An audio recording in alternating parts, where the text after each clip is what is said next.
Hello and welcome to day 22. If you noticed, there was a big gap between my last video and today, almost a year. And there are three reasons for that. And one is Stephen retired. And it took quite a lot of effort to recalibrate our finances, our healthcare, our daily routines. So we were quite busy. We also traveled almost a month each time. We went to see friends, and actually I would suggest anybody who retires on the budget and who does early retirement like we did, reach out to your old friends, and you might be surprised. You might be surprised how many places you can visit on a very, very shoestring budget. And third, the reason I was working on my workbook, and workbook is the companion for my previous best self-guide book, which specifically gives instructions on what you're going to do every day to stay on track. Now it's available, so please check it out if you're interested. It's of course best if you have both books and use workbook and the main best self-guide as an anchor, but you don't have to. You can just use workbook and it's quite self-sufficient. All right, so day 22, XYZ of shopping. I would say that you should not ever run into the store without a plan, and XYZ of shopping will teach you how to do the meal planning properly. What is X? X is your list of dishes that you mastered, that you like to do, that you know exactly what goes into those dishes, not just food-wise and spice-wise, but also sometimes tools. How often in the middle of preparation you realize, oh, I don't have this pan, or I don't have this cutting board, or I don't have this special device that does, like mandolin slicer, could be a good example. So you need to have the list first, and I believe our previous episode was exactly about how you put your cooking intelligence into fancy cards that inspire you and that narrowing down your food choices. You can put the recipes on the back. I designed my cooking cards on Canva, amazing software for this purpose. And when you have your recipes at your fingertips, it actually makes compilation of your grocery list quite easy. We all have tons of cooking books. I'm not disputing that, but going through them sometimes is time consuming and it's distracting, so you can think about different things, so you can get carried away and then you forgot what you were there for to begin with.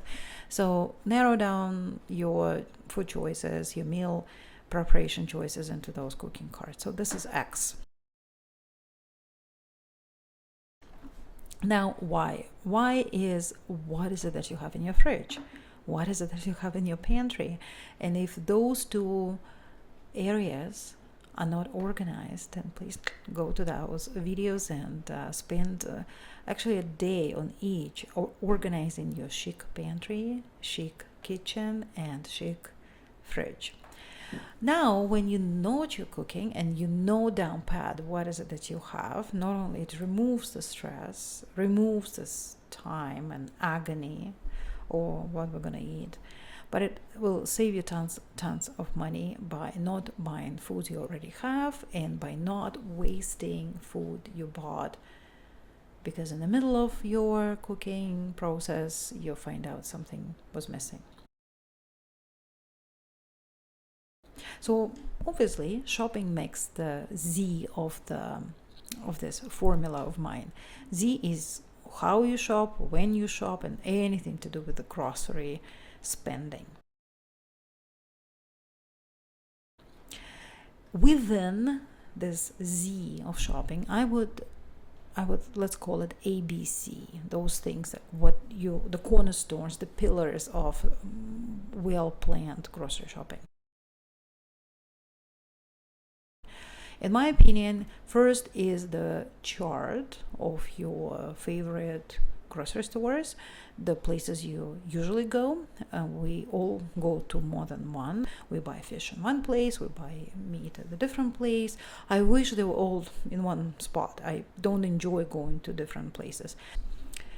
Have it on the map and see how it fits into your scheduler. So first, decide what stores you go to, where are they located. Maybe you can even take the literally geographical map and just map them around, and look at your schedule and see if you can stack any chores.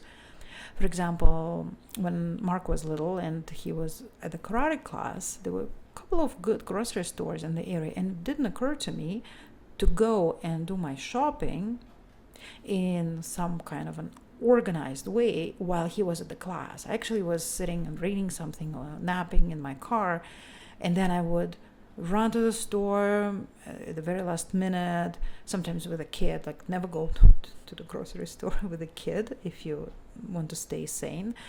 And I thought, why wouldn't I plan it around my scheduler? Who knows? So plan your grocery shopping logistics according to your scheduler and try to find those correlations with where you go, when you go, and see how you can stack it around. I would even take this shopping experience to the next level and go with a cup of tea or cup of coffee if it's morning, maybe nice sparkling water drink that you made. I would not suggest you to spend money at the local Starbucks, but I do use those spaces quite a lot actually. You know, those cafeterias that you see when you walk into the stores. I actually like to sit down with my little notepad and just mindfully remind myself, why am I here? What am I buying? What I feel like it? I'm sipping my tea, and it takes 3 minutes at most. Sometimes it just takes 1 minute. And I see sometimes when I'm sitting there and, going through my list, going through my menu plans, guys, just 1 minute, sometimes 3 minutes. I see people rushing in, spending $7 on some very elaborate latte, which I did in my career years, as you can imagine, and just rushing away, sweeping everything from the store, whether they need it or not, and leave. And I mentally know how much money they overspend. So leverage those places, but you don't have to buy coffee at those cafeterias. You can just have your own.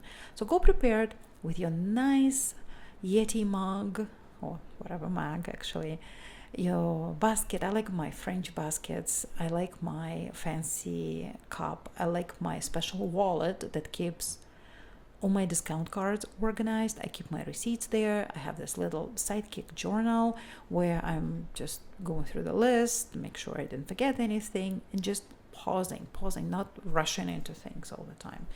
And then, not surprisingly, the whole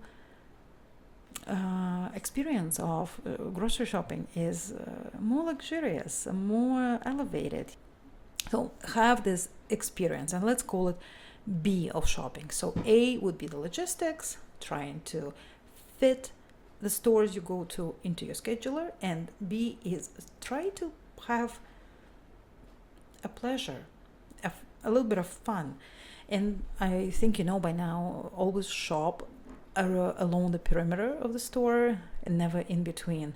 I only go to those central islands for coffee and chocolate. Those middle islands rarely have anything useful. Mayonnaise, well, it's debatable if it's good or not. Yes, we buy mayonnaise as well, but most of the time it's just all simple carbs, lots of sugar, and nothing good. So if you shop around the perimeter, which is actually quite nice, that stores like Sobeys, Longus, what else, Farm Boy, they kind of organized everything like that, and you get the produce, the protein, eggs, mineral water, some tea and coffee on the way, and you done. And last but not least, let's call it a C of grocery shopping, is the financial part. I like that little sidekick wallet, which I always have in my grocery bag, and I keep my receipts there. I have to say that 3 out of 10, I return something to the store, and you don't have to rush right away. You can freeze the item that it's, let's say, past due or not fresh, or you just didn't like it. Believe it or not, big chains, they will accept it as long as you have your receipt and preferably original packaging. I always try to remember the prices that I saw on the floor. And when you already did that work, that you are buying something that you're planning to cook, then you took time to sit before the shopping itself and while sipping your tea, reflecting on, okay, do I need this particular thing or that particular thing? Do I need broccoli or maybe asparagus? And then within those parameters, of course, if asparagus is on sale or Brussels sprouts is on sale, you those things are interchangeable, but you're not going to be swayed in all these different directions and spending money on things you didn't plan to buy. And at the same time, you get a bit of an excitement, a bit of pleasure while shopping. But let's go back to financial part. You always track what your cashier is doing. Sometimes they scan same thing twice. Sometimes the price is not adjusted. Depending on where you live, here in Ontario, big chains offer you some kind of a remedy if they make a mistake. Not only they adjust the price, which sometimes is so minor, $1.50, like who cares, right? But you can get this thing for free. Again, they would not volunteer this, but if you know certain rules and you say, look, I think I can get that $10 thing for free, they usually follow this, not a law, but kind of a unspoken tradition. I don't know how it's called. And through this sheer diligence, I save about $50-$60 every month just by paying attention. Now, what is $50-$60? That's roughly $600-$700, and most of the people in Ontario in a high tax bracket have to earn double that in order to net $600-$700, and this is the money that you can easily save just by paying attention. I'm not even going into calculation of how much money you'll save by cooking and planning and doing things properly. That will be up to you to discover. And if you go into my workbook, you actually now have places where you can reflect your successes, your challenges, your wins. And I wish you all the best luck with that. See you in my next video. Bye for now.